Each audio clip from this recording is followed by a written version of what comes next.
Hello friends, स्वागत है आपका आपके अपने लीगल चैनल सोशपा प्रहार में। मैं हूं एडवोकेट सनी शर्मा। दोस्तों, आज की इस वीडियो में डेली की तरह हम मैट्रिमोनियल विवादों पर बात करने वाले हैं। दोस्तों, अभी बहुत सारे प्रश्न कई बार हमको कमेंट्स में मिलते हैं और उसमें से जो कॉमन क्वेश्चन होते हैं जो कि बार बार पूछे जा रहे हैं, हम कोशिश करते हैं कि उस पर एक वीडियो बना दें ताकि उसकी जानकारी सभी को मिल सके। एक क्वेश्चन बार बार पूछा जाता है कि सर, मेरे साथ ऐसी सिचुएशन है, इतना टाइम मेरे सेपरेशन को हो गया, इतना टाइम मेरी मैरिज को हो गया, क्या अभी मेरी पत्नी 498 है, क्या मेरे पे दर्ज करा सकती है? कई बार लोगों का क्वेश्चन होता है, सर अलग रहते हुए हमें 5 साल हो गए, क्या मेरी पत्नी 498 दर्ज करा सकती है? अब जिसको भी जो अनुभव होता है उसके अनुसार से वो उसको आंसर दे देता है। लेकिन दोस्तों, रियलिटी क्या है? रियलिटी आपको एक उदाहरण से बताता हूं। कल हमारे पास एक केस आया। उस केस में यह था कि पति और पत्नी के बीच में 2013 से डाइवोर्स का केस चल रहा था। और दोस्तों, आप सोचिए, डाइवोर्स का केस लोअर कोर्ट में चलते चलते 2023 आ गया।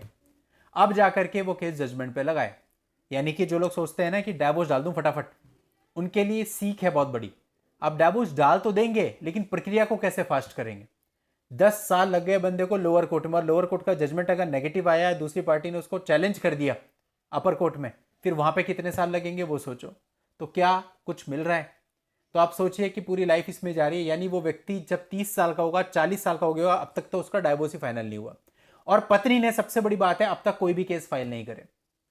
अब 2023 में पत्नी 498 करने के लिए वुमेन सेल में एक एप्लीकेशन देती है, एक डीवी का केस फाइल कर देती है, एक 125 सीआरपीसी का केस फाइल कर देती है। 3 केस हस्बैंड के ऊपर फाइल करती है, और ये वो सेपरेशन के 12 साल के बाद करती है।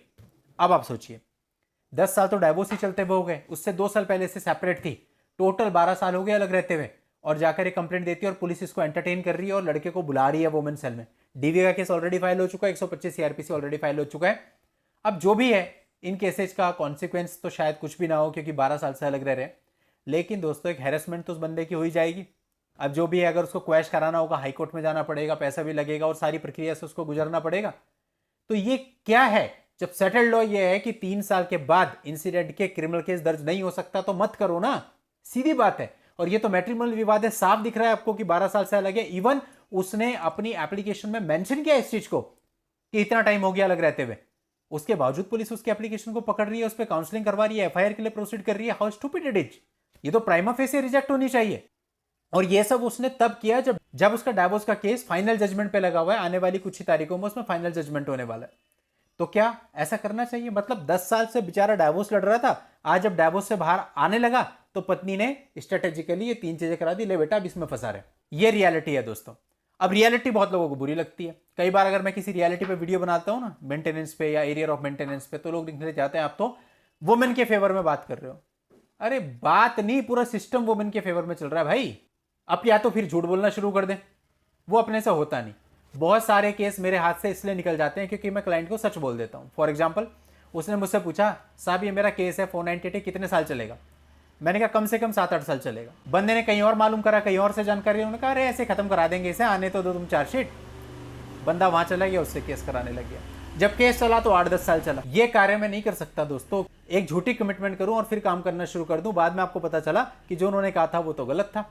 एक कमेंट आया था मेरे पास, उसमें एक बंदे ने कहा कि सर, शुरू में जब आपके वीडियो देखता था तो मुझे बहुत बुरा लगता था, मैं आपको बहुत नेगेटिव भी बोलता था। उस कमेंट को मैंने पिन भी किया था, लेकिन अभी मुझे कोर्ट में घूमते घूमते 2 साल हो गए, आपके वीडियो में कही गई एक एक बात सत्य हो रही है।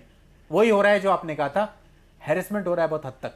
तो मैंने दोस्तों बहुत क्लियर कट वीडियो बनाए हैं कि आपके साथ क्या क्या हो सकता है, उस पर भी, हालांकि इस पर भी बनाया है कि आपको रेमेडी कैसे लेनी है।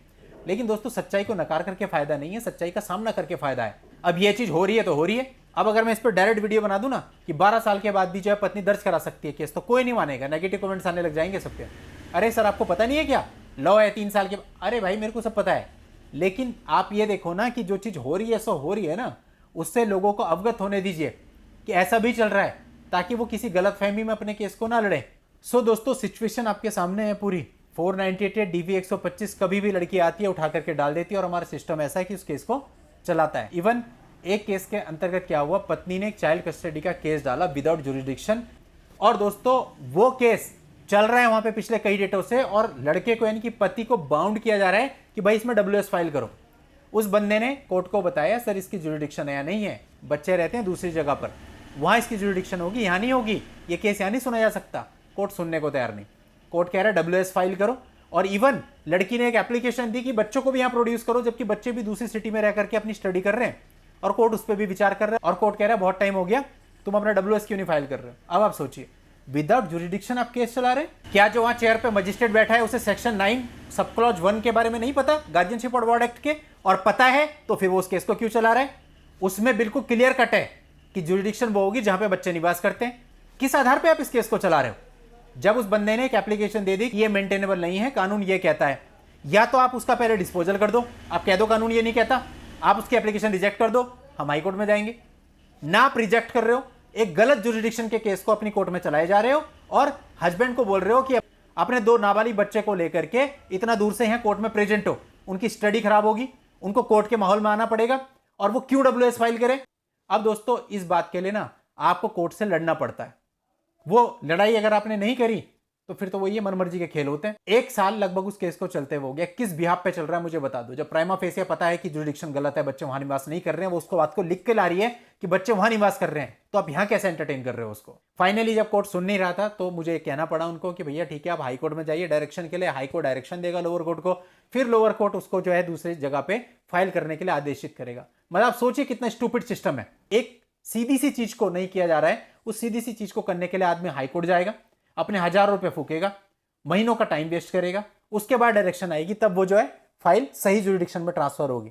क्या यही रिस्पॉन्सिबिलिटीज है माननीयों की? उनको ये नहीं देखना चाहिए कि केस यहां पे मेरी कोर्ट में बन भी रहा है या नहीं बन रहा है। इस तरह के अनगिनत मामले हमारे पास आते हैं जहां पर ये गलत चीजें होती हैं। ये है सच्चाई, ये है रियलिटी। अब आप पूछो कमेंट्स में कि साहब ऐसा हो सकता है, सब हो सकता है, महिला है ना, सब कर सकती है। सारी चीजें आउट ऑफ बाउंड्री होती हैं। शादीशुदा बैठी है, पहली शादी से तलाक नहीं, मेंटेनेंस का केस चला रही है, लीगल वेडेड वाइफ ही नहीं है, इंटरिम बंधा हुआ है, फिर भी बताओ। एक तरफ तो आपने धोखा दे दिया, अपनी पहली शादी को बताया नहीं, अनमैरिड बन के शादी कर ली, 420 कर दी उसके साथ, 495 का अपराध कारित कर दिया, सारी चीजें ऑन रिकॉर्ड है, खुद का लड़की का एडमिशन है, फिर भी वो इंटरिम मेंटेनेंस दे रहा है। ये सिस्टम है यार। कोई सुनने को तैयार नहीं, कोई देखने को तैयार नहीं, कागज क्या कह रहे हैं। पर दोस्तों सिस्टम तो गलत ही चल रहा है। अगर वो लड़की है, आप ये नहीं कह सकते वो क्या कर सकती है, वो सब कर सकती है।